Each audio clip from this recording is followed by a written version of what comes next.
He built America's financial system from scratch, yet died broke. Alexander Hamilton was one of the most brilliant minds of the founding era, but his life ended in a bloody duel over pride and politics. Long before the wars, the politics, and the power, there was an island, quiet, humid, swept by salt and wind. Nevis in the British West Indies sat small and almost invisible on the map of the world. But in the mid-18th century, that's where one of history's sharpest minds was born, Alexander Hamilton, or maybe not. You see, even his birth is a riddle. Some records say he was born in 1755. Others insist it was 1757. Alexander himself sometimes seemed unsure, or perhaps he wanted to forget. What we do know is that he was born into nothing. His mother, Rachel Fawcett, was of French Huguenot descent. She had once been married to a Danish merchant, but that relationship crumbled. Her divorce wasn't recognized by the church. So, when she began a relationship with James Hamilton, Alexander's father, it was considered scandalous. They were never legally married, which made young Alexander illegitimate. That word carried weight back then. Heavy weight. It meant doors closed before you could knock. It meant whispers in the street. It meant shame you didn't earn, but had to carry. Alexander grew up surrounded by economic hardship. His father struggled to find steady work. His mother, although resourceful and determined, couldn't shield him from poverty. The family moved from Nevis to Squaw trying to build a life, but bad luck followed them like a shadow. When Alexander was around 11, James Hamilton abandoned the family, likely ashamed and unable to provide. 2 years later, Rachel died of a fever, likely yellow fever, leaving Alexander and his older brother orphans.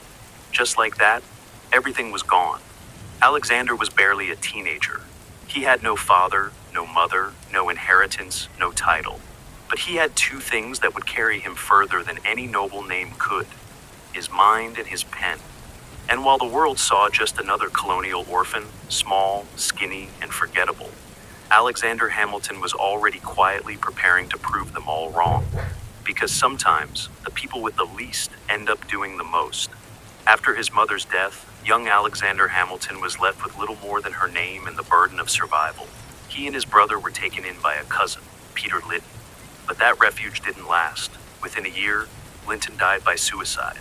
Alexander was once again homeless. Not yet 14, he had no stable shelter, no family to lean on, and no education beyond the basics his mother had managed to give him. He found work as a clerk at an import-export firm run by a merchant named Beekman and Kruger on the island of St. Kay. It wasn't glamorous. He handled invoices, tracked cargo, calculated currency exchanges, and kept ledgers. But for a boy with a hungry mind, it was a school in itself.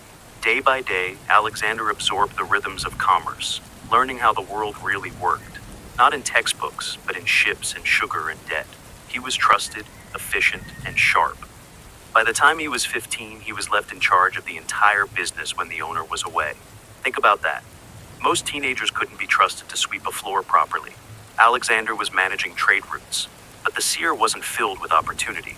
It was thick with slavery, economic despair, and colonial hierarchy. Alexander saw it all up close, and he hated it. He started writing. His letters were thoughtful, observant, sometimes poetic. They weren't just teenage ramblings. They had power, structure, and vision. He'd write about hurricanes as if describing a god's fury. He'd discuss politics, faith, morality. Then came the storm. In 1772, a hurricane tore through Squaw. It ravaged buildings, sank ships, and left the island gasping. In the aftermath, Hamilton wrote a detailed account of the disaster for the local newspaper. But it wasn't just a news report. It was art. A 15-year-old boy described wind and water with the grace of a novelist and the insight of a philosopher. Local leaders read the piece and were stunned. Who was this boy? How did he write like that? They passed around his essay. They started whispering. Then they started collecting donations. The people of San Croix, impoverished, rebuilding, gathered enough money to send this orphan boy to America. Because even in darkness, genius glows. In the fall of 1772, Alexander Hamilton left the Caribbean behind. He boarded a ship bound for the American colonies, clutching the hopes of the people who believed in him and the burden of becoming someone who mattered. He was just a teenager, barely 16, possibly younger, but but he already carried himself like a man racing time.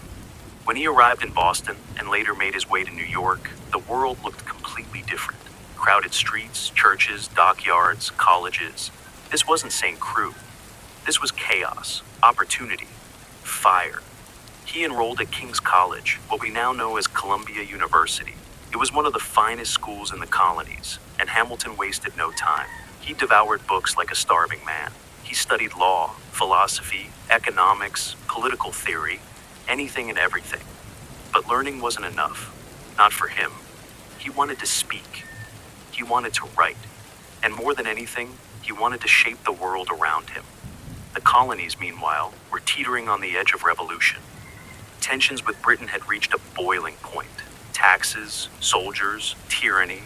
The streets pulsed with the electricity of rebellion. And Hamilton stepped right into it. He started writing political essays under pseudonyms, defending the colonist right to resist British rule. Readers thought the author must be a seasoned scholar or a high-ranking official. When they found out it was a teenager, they couldn't believe it. Soon, Hamilton began giving speeches in public squares, fiery, bold, overflowing with ideas.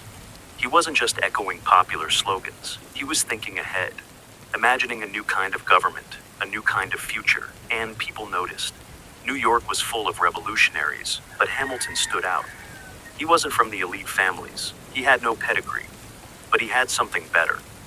Vision and the fearless conviction to share it. He drilled with a militia in his free time, trained for war while he studied law, and wrote with the weight of a man twice his age. To some, he was brilliant. To others, arrogant. But no one could ignore him. America had just met Alexander Hamilton, and Alexander Hamilton had just found his battlefield. By the early 1770s, the colonies weren't just complaining anymore. They were preparing to fight. The British crown had tightened its grip with taxes, troops, and proclamations. And while some men hesitated, others stood up. Alexander Hamilton was one of them. Still a student at King's College, Hamilton couldn't sit still. He joined a New York volunteer militia called the Hearts of Oak. They were young, mostly students, and woefully inexperienced. But what they lacked in training, they made up for in passion. Each morning before sunrise, Hamilton drilled with his comrades in a graveyard beside Trinity Church. They trained with borrowed weapons, learned the basics of formation, and studied British military tactics. At night, he buried himself in books, classics, strategy, economics, philosophy. Day and night, mind and body, Hamilton was preparing for something big. In 1775, when war officially broke out with the battles of Lexington and Concord, Hamilton was ready. He helped lead a daring raid on a British battery in Manhattan, stealing cannons under enemy fire. It was bold, dangerous, and successful.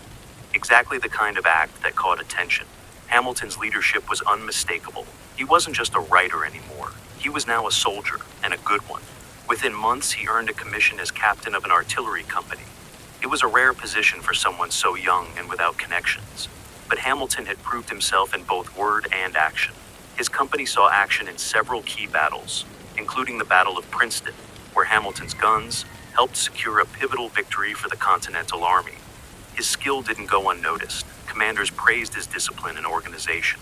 His troops respected him, and news of a brilliant young artillery captain with a silver tongue and steel nerves began to spread. But someone else had noticed too. Someone who would change Hamilton's life forever. General George Washington. Washington, commander of the Continental Army, was constantly on the lookout for men who could think, lead, and act under pressure. And in Alexander Hamilton, he found all three. Hamilton had no way of knowing, but his days as a frontline officer were numbered. He was about to be called somewhere even more powerful than the battlefield. He was about to step inside the war room of a revolution. In 1777, something unexpected happened. Alexander Hamilton, barely in his 20s, commanding an artillery unit with growing respect, received an invitation. General George Washington wanted him not as a field commander, but as part of his inner military staff. At first glance, it might have seemed like a step backward. Hamilton loved the battlefield. He thrived on action, movement, and strategy under fire. But this was different. This was Washington. And this offer wasn't a demotion.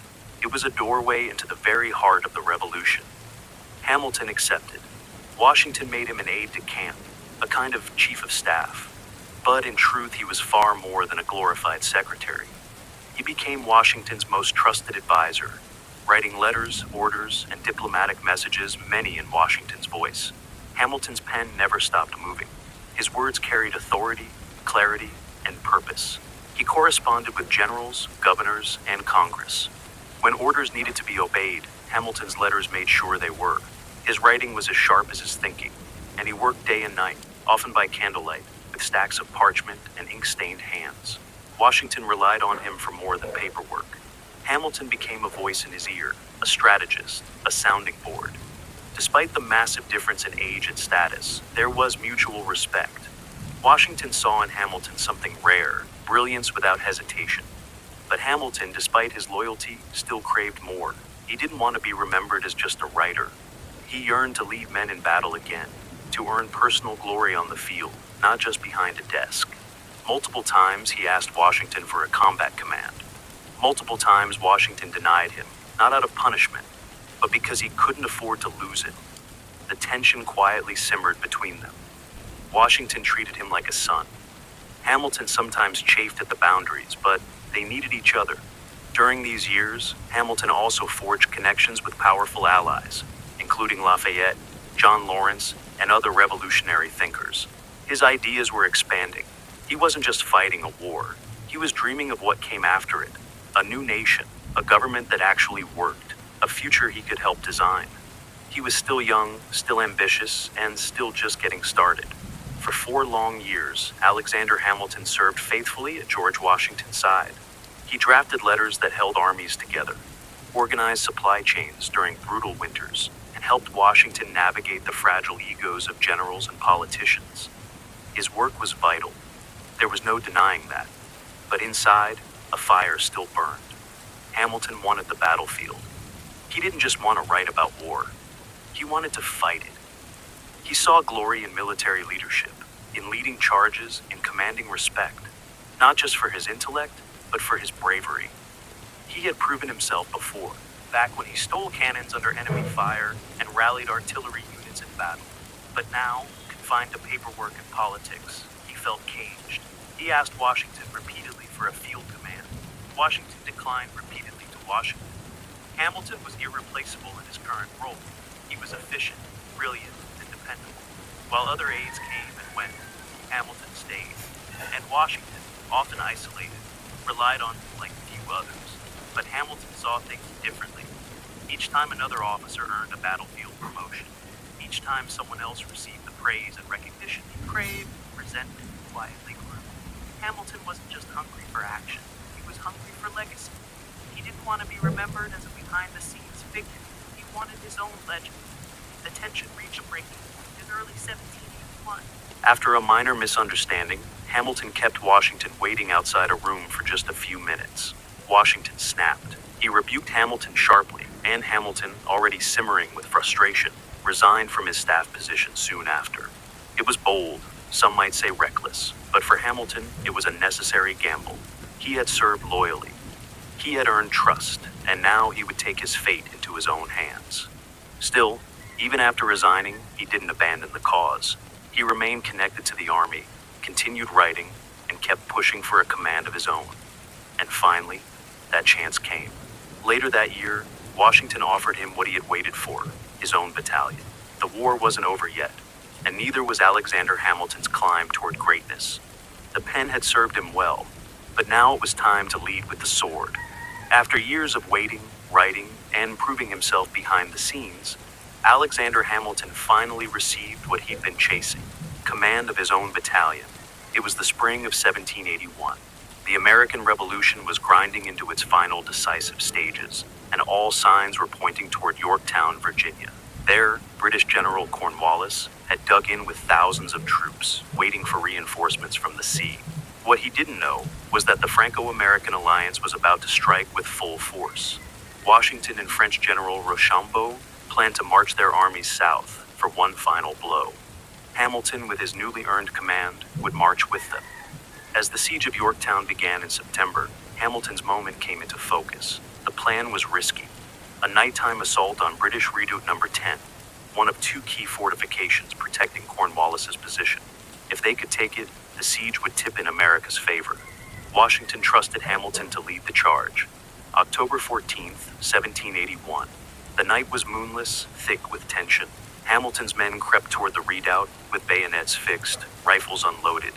Silence was essential. No gunfire, just steel and fury. And then they struck. Hamilton led the attack from the front. He climbed over the enemy defenses under a storm of musket fire, sword in hand, rallying his men forward. Within 10 minutes, 10 brutal, breathless minutes, the redoubt was theirs. The victory at Redoubt 10, paired with the simultaneous French success at Redoubt 9, broke the British lines. Within days, Cornwallis surrendered. The war, for all practical purposes, was over. For Hamilton, that night was more than just a battle. It was vindication. He had proven he was more than a writer, more than a political mind. He had led troops under fire and won. He was still in his early 20s, yet he had already shaped the war from both the desk and the front lines. He had earned Washington's respect once again. This time not just as an aide, but as a warrior. But the battlefield was only the beginning. Now that independence was nearly won, the question became, what next? What kind of nation would rise from the ashes of war?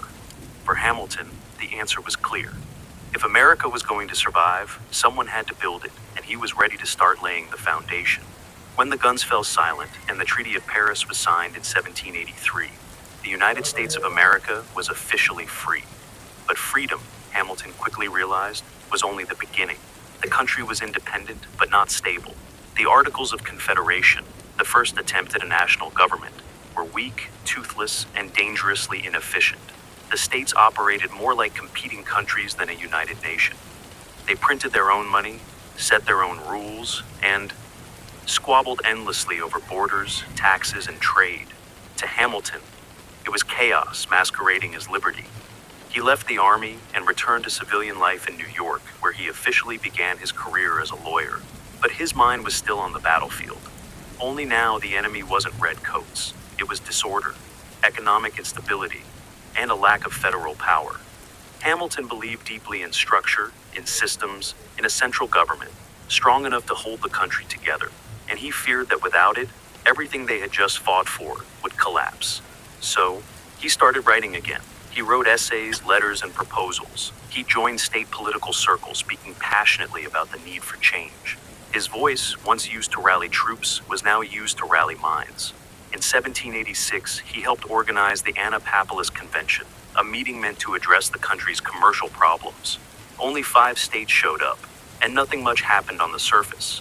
But Hamilton used the opportunity to push for something bigger, a full constitutional convention to overhaul the government from the ground up. He got his wish. The following year, delegates from all 13 states gathered in Philadelphia. Among them, George Washington, James Madison, Benjamin Franklin, and Alexander Hamilton. Hamilton was one of the youngest in the room, but his energy was unmatched. His speeches were bold. His ideas were unapologetically pro-federalist. He believed America needed a strong central government, a national economy, and a unified identity. Not everyone agreed. In fact, many were wary of centralized power. It reminded them too much of monarchy. But Hamilton didn't back down. He wasn't just fighting for a constitution. He was fighting for a vision of America that could last. Because revolutions may win freedom, but only structure can keep it. The Constitutional Convention of 1787 was a turning point for America and for Alexander Hamilton. For 4 hot months in Philadelphia, delegates debated, argued, and rewrote the blueprint for a new government. And while Hamilton wasn't the loudest voice in the room, he was one of the most unshakably determined. His vision was ambitious. Some said too much so. Hamilton argued for a strong central government, a president with real executive power, and even a Senate that served for life. These ideas didn't sit well with many of the delegates who had just thrown off a king and weren't keen on anything that smelled like monarchy.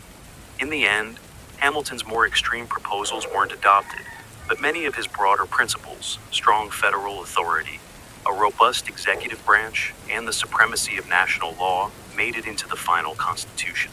Still, the fight was far from over.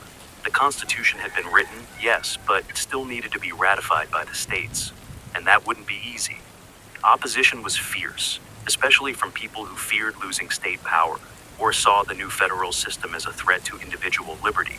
So, Hamilton went to war again, not with guns, but with his greatest weapon, his pen. He joined forces with James Madison and John Jay to write a series of essays defending the new Constitution, published under the shared pseudonym Publius. These essays were aimed at ordinary citizens, clear, logical, and persuasive. Hamilton wrote the majority of them, 51 out of the 85 essays, sometimes drafting several per week late into the night by candlelight.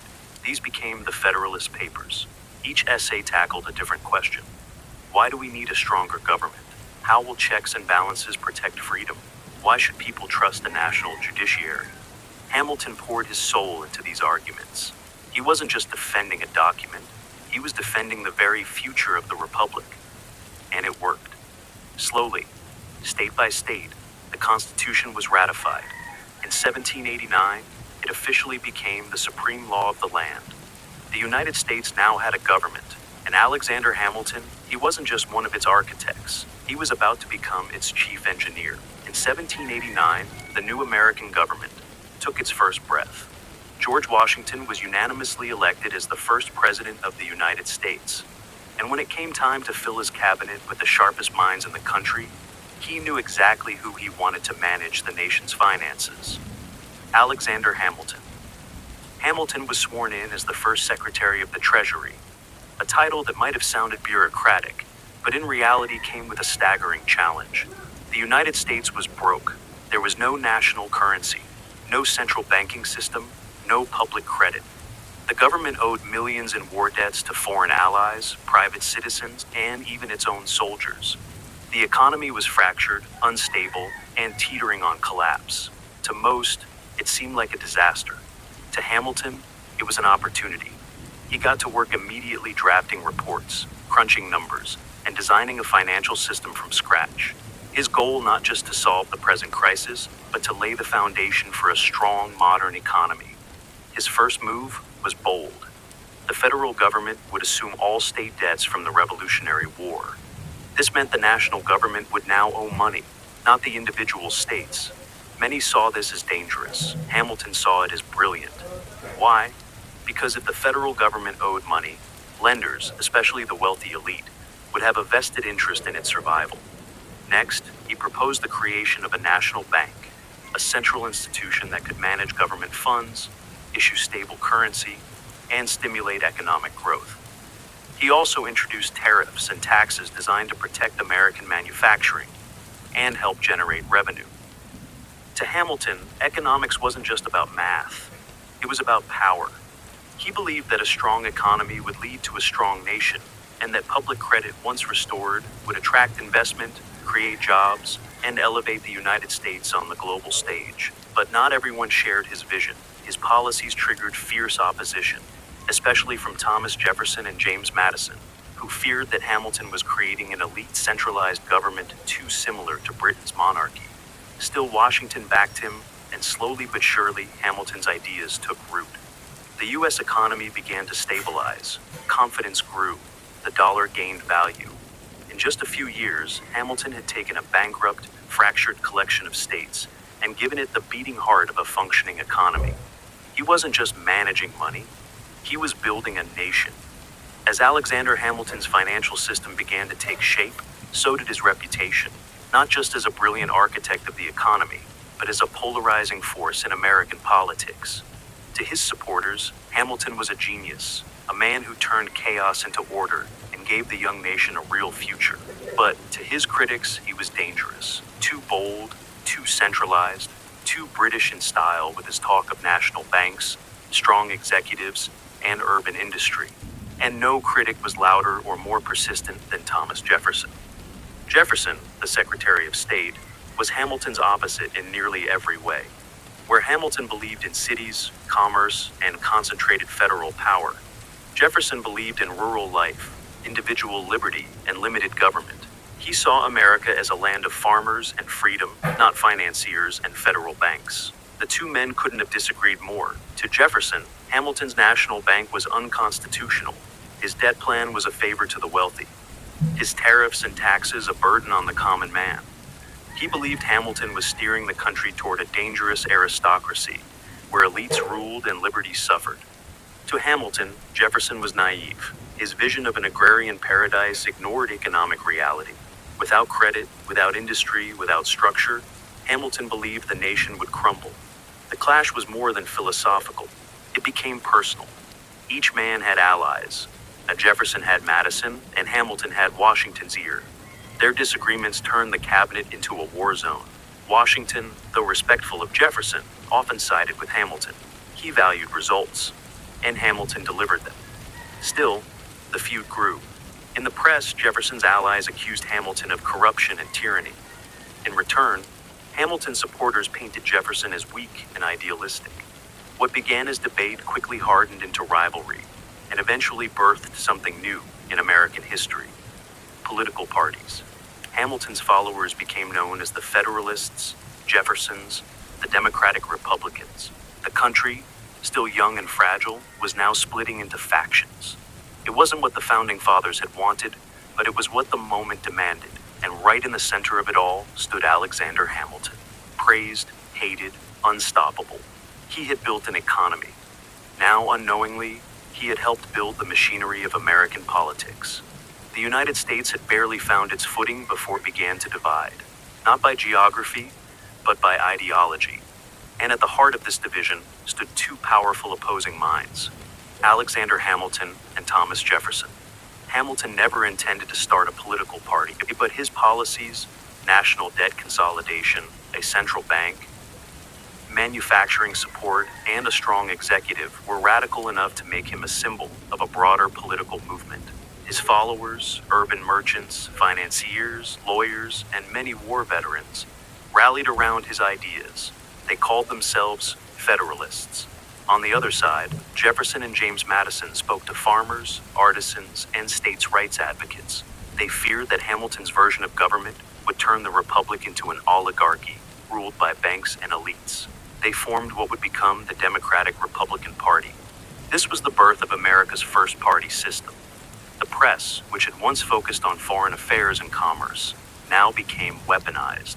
Partisan newspapers sprang up like wildfire. Hamilton's allies wrote fiery editorials, defending central authority and financial discipline.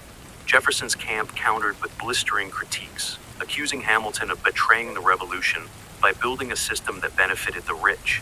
Hamilton, ever combative, gave as good as he got. He wrote under pseudonyms, leaked damaging letters, and used his incredible skill with language to shape public opinion. He wasn't just managing policy, he was managing narratives. Washington, who deeply disliked factionalism, grew increasingly uncomfortable. He had hoped that his presidency would set a tone of unity. But by the end of his second term, the cabinet was a political battlefield and the nation a house divided.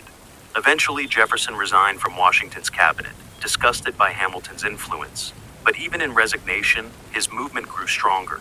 And then came the election of 1796, America's first real contested presidential race. John Adams, a Federalist, won. But Jefferson, his opponent, became vice president under the rules of the time. It was an awkward, tense administration, and Hamilton, although no longer in the cabinet, still pulled strings from behind the curtain. The revolution had created a nation, but Hamilton and Jefferson had created something longer lasting, the template for American political conflict. Ideas versus power, cities versus farms, central versus local. And the fight was far from over. Alexander Hamilton had built a reputation as a man of brilliance, order, and discipline. But in 1797, that image would shatter. It all began several years earlier during the summer of 1791. Hamilton, then the Secretary of the Treasury and one of the most powerful men in the country, was approached at home by a young woman named Maria Reynolds. She claimed her husband had abandoned her and asked Hamilton for financial help. He agreed. But what followed wasn't charity. It was an affair. Hamilton and Maria Reynolds began a secret relationship that lasted for months. But it wasn't just an affair, it turned into a trap. Her husband, James Reynolds, found out and blackmailed Hamilton, demanding money to keep silent. Rather than end the affair immediately, Hamilton continued to pay and continued to see Maria. Eventually, the situation unraveled. In 1797, political enemies, including Thomas Jefferson's allies, uncovered the payments. They suspected Hamilton was involved in financial corruption, using government funds improperly. In reality, the payments were personal, not political, but Hamilton knew the story would explode. So, he did something almost unthinkable. He told the truth. In a 95-page public document, now known as the Reynolds pamphlet, Hamilton confessed to the entire affair in shocking detail. He admitted to adultery, to the blackmail payments, and to the personal disgrace it brought. But he denied any financial misconduct in his public office. It was the first major sex scandal in American political history, and it ruined him. Public reaction was brutal. Some were stunned by his honesty, others repelled by the behavior itself. His enemies used it as proof that Hamilton was immoral and unfit for public life. Even his allies were shaken. His once sterling reputation took a permanent hit. At home, things were even worse. His wife, Eliza, was devastated.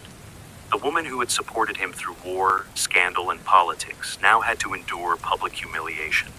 Hamilton never recovered politically. Though he continued to write and advise, he would never hold public office again. The man who built America's financial foundation had destroyed his credibility with one private mistake. His enemies cheered, but Hamilton, he wrote on, because no matter how deep the scandal, he still believed in shaping the future.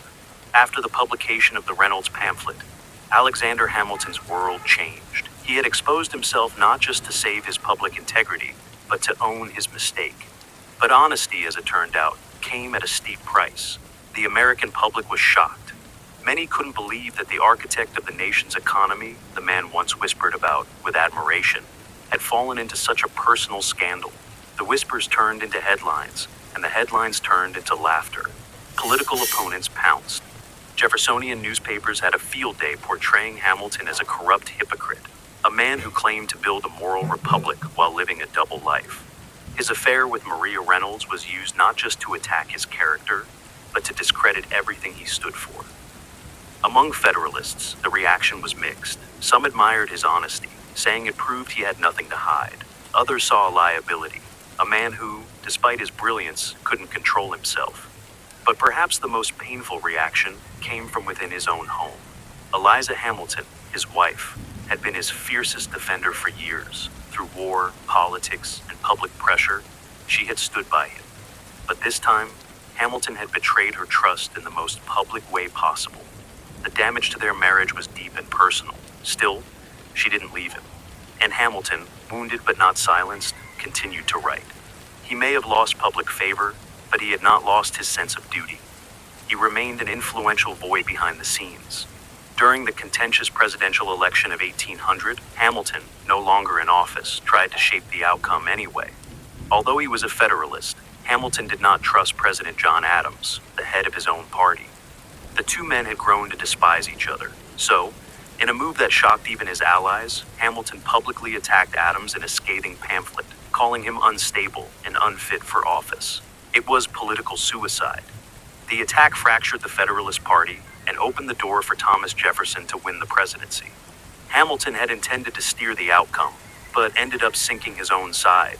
He had once controlled America's finances. Now, he was an outsider in a country he helped build. Yet even in exile, Hamilton couldn't help himself. He kept writing because that's what Hamilton did. He fought, he failed, and he never stayed quiet. By the turn of the 19th century, Alexander Hamilton's influence had faded. He no longer held public office. The Federalist Party was splintered, and his personal reputation, still scarred from the Reynolds scandal, kept him on the fringes of power. But if Hamilton was drifting from the center of politics, someone else was quickly stepping into it. Aaron Burr, sharp, ambitious, and unpredictable. Burr was a man Hamilton had never trusted. The two had crossed paths in New York politics for years. Burr was charismatic, calculating, and well-connected. He could charm a crowd just as easily as he could undercut an opponent. To Hamilton, Burr was dangerous, not because of what he believed, but because he seemed to believe in nothing. In the election of 1800, the rivalry between Burr and Hamilton deepened. Burr ran as Thomas Jefferson's running mate on the Democratic-Republican ticket. But due to a quirk in the Electoral College system at the time, both Jefferson and Burr received the same number of electoral votes, a tie. The decision went to the House of Representatives, and Hamilton, though no friend to Jefferson, made a stunning choice. He backed Jefferson. In letters and conversations with Federalist representatives, Hamilton argued that while he disagreed with Jefferson's politics, at least Jefferson had principles. Burr, in Hamilton's eyes, had none. Burr loves nothing but himself. He wrote, "He is as ambitious and unprincipled as he is dangerous." It was a critical move. Jefferson was selected as president. Burr became vice president, but he knew exactly who had cost him the top seat. Hamilton had made a powerful enemy, and Burr never forgot. Over the next few years, Burr's political fortunes declined. He was sidelined during Jefferson's presidency and eventually found himself isolated, much like Hamilton. But unlike Hamilton, Burr was not content to fade quietly. The tension between the two men smoldered. Through letters, speeches, and political maneuvering, Hamilton continued to publicly insult Burr's character. He warned anyone who would listen that Burr posed a threat to the Republic. It wasn't just politics anymore, it was personal. Two men, two careers in decline, and one final confrontation creeping closer. Neither of them knew it yet, but the fuse had already been lit, and it would explode in blood. By 1804, the political landscape had changed again. Thomas Jefferson was in his second term as president, and Aaron Burr, still serving as vice president, was now completely cut off from the power he once tasted. Rejected from Jefferson's inner circle and politically stranded, Burr set his sights on a new opportunity, the governorship of New York. It was a chance to reclaim relevance, to reset the game. But Alexander Hamilton, never one to stay silent, refused to let that happen. Throughout Burr's campaign, Hamilton worked behind the scenes to block him. He wrote letters to influential figures urging them not to support Burr. He warned that Burr was corrupt, unpredictable, and unworthy of trust. The most unfit and dangerous man of the community, Hamilton called him. It was political sabotage, and it worked. Burr lost the election. Publicly humiliated and privately enraged, Burr blamed one man for his defeat, Alexander Hamilton. Shortly afterward, a letter was published in a newspaper. In it, Dr. Charles Cooper, a friend of Hamilton's, described Hamilton's opinion of Burr at a private dinner. According to Cooper, Hamilton had said things still more despicable about Burr than what had been published. That was it. Burr demanded a retraction. Hamilton refused. He admitted to criticizing Burr's political conduct, but not to calling him despicable. That, he said, was hearsay. But Burr didn't want a clarification. He wanted a reckoning. So, he sent a letter, a formal challenge, a duel. At first, Hamilton hesitated. Dueling was illegal, dangerous, and against his own moral beliefs. He had lost friends to duels. He had spoken against them publicly. He had a family. He had sons. He had a legacy. But he also had pride. Hamilton feared that rejecting the challenge would brand him a coward. He believed that honor mattered, and so he accepted. He began to put his affairs in order. He wrote a letter to Eliza expressing his love. He drafted a statement explaining that he intended to throw away his shot. Not to kill, but to preserve honor without bloodshed. But duels didn't always go according to plan. On the morning of July 11th, 1804, Hamilton and Burr would meet on the cliffs of Weehawken, New Jersey. Two men, two pistols, and one final moment that would change American history forever. Oh, the sun had barely risen on July 11th, 1804, when two boats quietly slipped across the Hudson River, from Manhattan to the wooded bluffs of Weehawken, New Jersey. The sky was pale, the air thick with mist. It was a place chosen deliberately, remote, hidden from the law, and stained with history. Just a few years earlier, Hamilton's own son, Philip, had died in a duel here. Now, Alexander Hamilton had returned to face his own end. He arrived with his second, Nathaniel Pendleton. Aaron Burr brought his own second, William Van Ness. The pistols were prepared. The distance was measured 10 paces apart. Burr stood tall, composed, Hamilton, quiet but resolute. What exactly happened in the seconds that followed remains a mystery.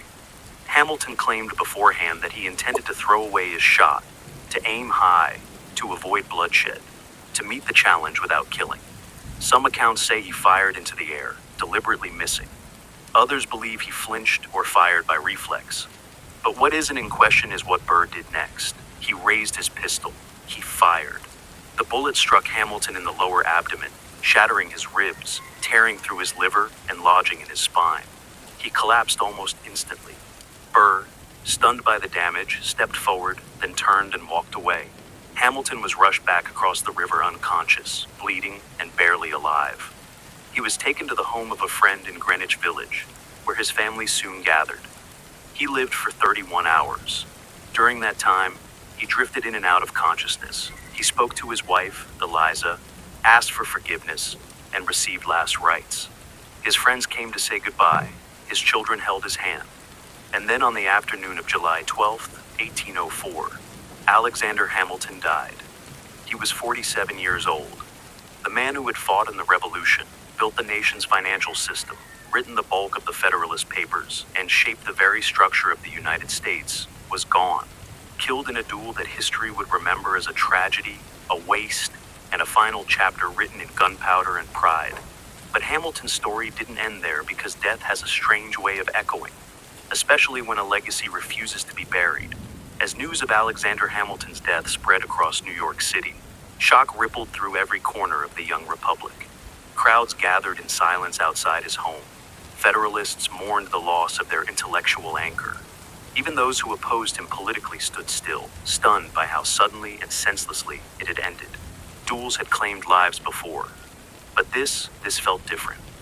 Here was a man who had helped win independence, built the U.S. economy, defended the Constitution, and shaped the very foundations of government, now gone by the hand of a sitting vice president. Public outrage flared. Hamilton's funeral drew thousands.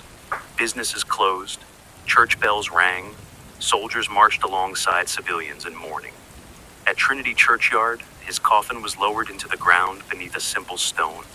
He was buried not as a politician, but as a patriot. His wife, Eliza, stood by his side until the very end. In the days after his death, Eliza faced a mountain of debts and 7 surviving children to raise. Yet, she refused to break. Fueled by grief and love, she dedicated her life to preserving her husband's legacy and to finishing the work he had started. She helped establish the first private orphanage in New York, honoring Hamilton's own childhood as a poor, forgotten boy. She organized his letters, defended his name, and made sure the next generation knew who he was, not just as a founder, but as a father and a visionary. As for Aaron Burr, the man who fired the shot, he was never charged with murder, but his political career ended the moment Hamilton's heart stopped. He finished his term as vice president in disgrace, living the rest of his life as a man haunted by what he had done. Hamilton's death marked the end of one chapter in American politics and the beginning of another. The country moved forward, but Hamilton's ideas, central banking, public credit, strong federal authority would endure. Decades later, leaders like Abraham Lincoln and Theodore Roosevelt would cite Hamilton as a guidepost. And though his name faded for much of the 19th century, it would never disappear completely, because Hamilton was more than a founding father. He was a builder, a believer, and a man whose last breath became the spark of something far greater than himself. In the wake of Alexander Hamilton's death, his wife Eliza stood at the crossroads of heartbreak and duty. She had lost her husband to pride and politics. Left behind were 7 children, a mountain of debt, and a legacy under siege. Many in society whispered about Hamilton's scandal, his duel, his arrogance. His enemies were eager to write him off, but Eliza refused to let history forget him. Born into the prominent Schuyler family, Eliza had always been strong. Now she had to be unbreakable. She sold their home, managed their remaining assets, and began the long, lonely work of protecting the reputation of a man who could no longer speak for himself. She gathered his writings, letters, essays, government reports. She tracked down his correspondences, organized his papers, and defended his role in the founding of the country. She corrected public misperceptions, shared stories with historians, and kept his name alive through deliberate, careful storytelling. But Eliza's mission didn't stop at memory. She also built. In 1806, just 2 years after Hamilton's death, Eliza helped establish the Orphan Asylum Society in New York City, what would eventually become the Graham Windham, one of the city's first orphanages. It was more than charity. It was personal. She never forgot that her husband had been an orphan himself, abandoned, impoverished, and overlooked. Through this work, she ensured that other children wouldn't be forgotten the way he had been. For the next 5 decades, Eliza lived not as a recluse, but as a quiet force behind American memory. She outlived her husband by 50 years, long enough to see some of his ideas finally recognized for their genius. When people asked her how she survived such tragedy, she would speak softly but firmly. "I had his children," she'd say. "I had his legacy." She died in 1854 at the age of 97. Nearly a century of life, half of it spent in devotion to a man no longer living, but whose influence refused to die. Eliza didn't just preserve Hamilton's story, she rescued him. Because even though the world had tried to bury him in scandal and silence, she gave him a second life, not in politics, but in memory. And because of her, the name Alexander Hamilton would not vanish from history. Alexander Hamilton may have died young, but his ideas were just getting started. In the early years after his death, his legacy remained tangled in controversy. To many, he was remembered as the brilliant mind who couldn't escape his own ego, a man who built a financial empire only to fall to scandal and violence. The critics still painted him as an elitist, a monarchist in disguise, someone too eager to concentrate power in government hands. But history, as it often does, began to shift. America grew, the economy expanded, industry rose, and slowly leaders began to revisit Hamilton's vision, not with suspicion, but with respect. His blueprint for a strong central government became a model during national crisis. His belief in federal credit became the cornerstone of American financial power, and his dream of a diverse industrial economy came to life in the factories, railroads, and trade routes that shaped the 19th century. By the time the Civil War approached, Abraham Lincoln was reading Hamilton's writings closely. He saw Hamilton as a guide, a man who understood that preserving the Union required both principle and structure. Lincoln's financial strategies during the war reflected Hamilton's belief in a unified economic system supported by national credit. Even later, presidents like Theodore Roosevelt and Franklin D. Roosevelt would quote Hamilton in speeches, drawing on his ideas about executive strength, national infrastructure, and economic planning. Historians, too, began to change their tone. The once dismissed Federalist became, in hindsight, one of the most forward-thinking of all the founding fathers. He had seen a version of America that took over a century to fully arrive, and in many ways was still arriving. Hamilton's critics had often accused him of dreaming too big, but maybe that was the point. His vision was never meant for his time alone. It was meant to grow into the future, to outlive him, outlast him, and evolve as the country did. He died before you could see it, but his fingerprints were on everything. The banks, the courts, the Constitution, the very concept of a nation bound not by blood or region, but by ideas. Alexander Hamilton was no longer just a man. He was a philosophy in motion. As the 19th century rolled on, Alexander Hamilton's name began to fade. Other founding fathers rose to mythic status. George Washington, the noble general, Thomas Jefferson, the philosopher, president, Benjamin Franklin, the beloved genius. Their stories were retold in classrooms, statues, and textbooks, but Hamilton, he became a footnote. Part of the reason was political. His Federalist Party had long since vanished, absorbed or overtaken by new political movements. His enemies, Jeffersonians, Jonians, and others, controlled much of the public narrative in the decades following his death. And they weren't exactly eager to praise a man they saw as a threat to democracy. They called him arrogant, power-hungry, a man who cared more for bankers and industry than for the common man. And then there was the duel. In a young, idealistic republic, Hamilton's end, killed in a personal dispute by another politician, felt messy, almost shameful. It didn't fit the heroic narrative many Americans wanted to teach their children, so, over time, his memory softened. The Federalist Papers, once a cornerstone of constitutional debate, were still read, but often without much attention to the man behind most of them. His economic policies lived on in practice, but not in name. He became quietly the founder. People forgot, but not everyone forgot. Legal scholars, economists, and historians kept digging into his work. Some praised his brilliance, his foresight, his ability to predict the needs of a nation still in its infancy.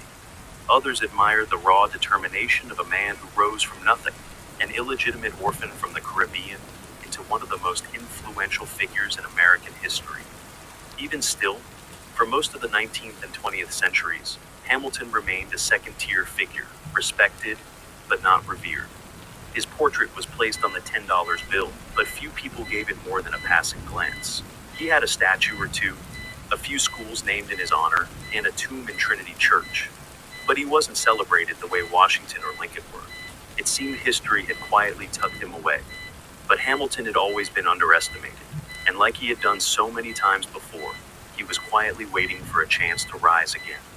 This time not through politics, but through something no one saw coming. For nearly 2 centuries, Alexander Hamilton's story remained largely in the background of American memory, until one man picked up a book at an airport and everything changed. In 2004, historian Ron Chernow published a groundbreaking biography titled Alexander Hamilton.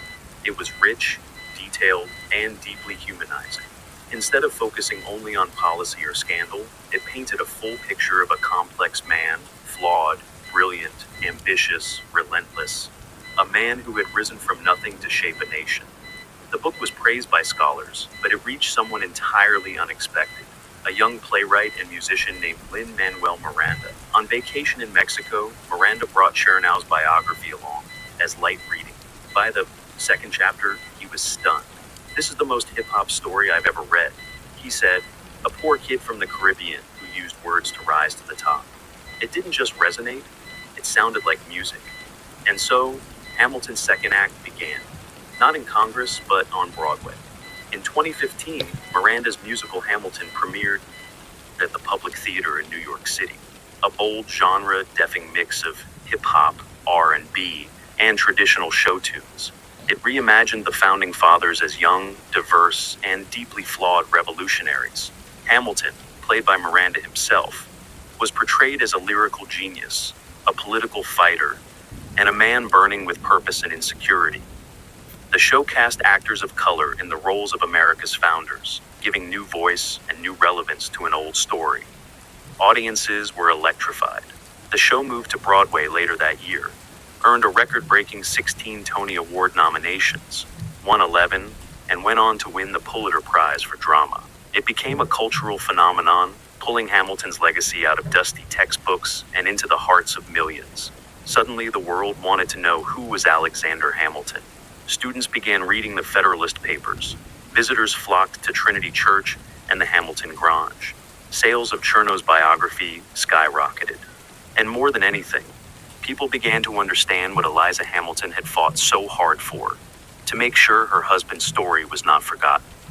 Hamilton had always believed in the power of words.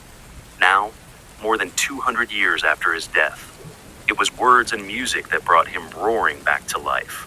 When Hamilton, an American musical, exploded onto the stage, it didn't just entertain, it educated. For many in the audience, especially younger generations, this was their first deep introduction to Alexander Hamilton. And not the Hamilton from old history books. The musical brought him to life with rhythm, emotion, and modern urgency. Suddenly, students were quoting Federalist Number 10 in classrooms. History teachers were updating lesson plans. College courses began, including the lyrics alongside primary source documents. Museums saw surges in attendance. Even Google searches for Alexander Hamilton spiked into the millions. Hamilton had become cool. But it wasn't just about music or rhyme schemes. The story resonated because it was universal. Here was a man born out of wedlock, raised in poverty, an immigrant with no status or title, who rose by the sheer power of his intellect, ambition, and resilience.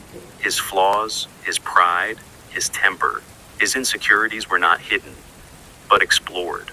In many ways, Hamilton became a mirror for immigrants, for underdogs, for dreamers, for anyone who had ever been told they didn't belong. Lines like, "I am not throwing away my shot," or "Immigrants, we get the job done," became rallying cries. The themes of legacy, sacrifice, and the weight of history struck chords in a divided, uncertain world. And while the musical took creative liberties, as all dramatizations do, it sparked something rare, genuine curiosity about the real man behind the melody. Historians, at first skeptical, began to applaud the phenomenon. It didn't replace academic study, but it opened doors. It got people asking questions. It brought forgotten stories into the light. The show's cultural impact even reached the highest levels of government. Former President Barack Obama called it a story about America, then told by America now. Tickets were gifted to students. The cast performed at the White House. More than 2 centuries after his death, Hamilton was not just remembered, he was relatable. In his own time, he often felt like an outsider, misunderstood, too bold, too fast, too much. But now the world finally caught up. And the man once buried by scandal and politics now had history's full attention. Because once forgotten stories are told loud enough, they can echo through time. As the spotlight returned to Alexander Hamilton in the 21st century, people began to look at his ideas, not just his life, and realized something extraordinary. So much of what America is came from him. From the very beginning, Hamilton was thinking not just about independence, but about what came next. While others fought to break free from Britain, Hamilton focused on how to build something that would last. And many of the systems he envisioned, systems criticized in his own time, are now seen as foundational. Take the national economy. When Hamilton proposed the federal assumption of state debts and the creation of a national bank, critics screamed that it was tyranny in disguise. Today, those ideas are standard. America's credit system, the Treasury Department, and the very concept of public finance were all shaped by his blueprint. Then, there's the Constitution. While others hesitated over its limitations, Hamilton helped sell it to the public with unmatched force. The Federalist Papers, which he wrote the bulk of, are still referenced in Supreme Court decisions today. His defense of strong federal authority laid the intellectual foundation for a united country. Even the executive branch, the power of the presidency, the role of the cabinet, and the checks between branches of government reflect Hamilton's influence. He feared mob rule just as much as monarchy, and he worked endlessly to balance liberty with law. He also envisioned America as a place not just of ideals, but of industry. He pushed for manufacturing, infrastructure, and innovation. In his famous report on manufacturers, he outlined a vision of an economic powerhouse, a nation that could stand on its own. At the time, many rejected it. Today, it reads like prophecy. Hamilton's legacy isn't just carved in marble or printed on currency. It lives in every debate about federal power, every discussion about debt and taxes, every policy decision that weighs liberty against responsibility. He saw government not as a threat, but as a tool. A tool that, when used wisely, could build a country strong enough to survive war, division, and time itself. 200 years later, we're still using that tool, still building, still following a blueprint drawn up by a man who never stopped working until history caught up with him. Alexander Hamilton's rise was remarkable, but it wasn't smooth. For all his brilliance, for all the systems he built, the papers he wrote, the battles he fought, Hamilton was never a perfect hero. In fact, what makes his story resonate today isn't just his success, but his flaws. Hamilton was often his own worst enemy. His pride, for starters, was enormous. He believed, often rightly, that he was the smartest man in the room. But that belief came at a cost. He insulted political allies, alienated colleagues, and when given the chance to stay quiet, he almost never did. Take the Reynolds affair. Many in his circle advised him to stay silent, let the rumors fade. Instead, he published a 95-page confession publicly in detail. To protect his political reputation, he torched his personal one. His need to be right always cost him more than he could afford. He also had a sharp temper. Words were his weapon, and he wielded them with surgical cruelty when provoked. His political writings were ruthless, even against fellow Federalists. His pamphlet, Tearing Apart John Adams, didn't just hurt Adams, it helped Jefferson win the presidency. That wasn't strategy, that was impulse. Hamilton also struggled with contradictions. He fought for liberty, yet helped create systems that concentrated power. He distrusted the masses, yet built mechanisms to protect their future. He was an immigrant who feared the instability of democracy, a champion of merit who often spoke like an aristocrat. And perhaps the deepest contradiction of all, he was a man obsessed with legacy, who died in a duel that almost erased it. And yet, isn't that what makes him relatable? Hamilton wasn't untouchable like Washington. He wasn't quietly calculating like Madison. He was loud, fiery, ambitious, and deeply human. He worked himself to the bone because he never felt secure. He pushed too hard because he feared being forgotten. He made mistakes because he refused to play safe. And that's why centuries later, his story still speaks. Because Hamilton wasn't a legend carved in stone. He was flesh and blood, genius and flaw. A man who tried, failed, rose, fell, and kept going. He wasn't perfect. He was real. Legacies are strange things. Some are carved in stone, immediate, obvious, larger than life. Others are quieter, buried for a time, waiting for someone to dust them off and see them clearly. Alexander Hamilton's legacy lived somewhere in between. In his lifetime, he fought for influence. After his death, he faded into the background.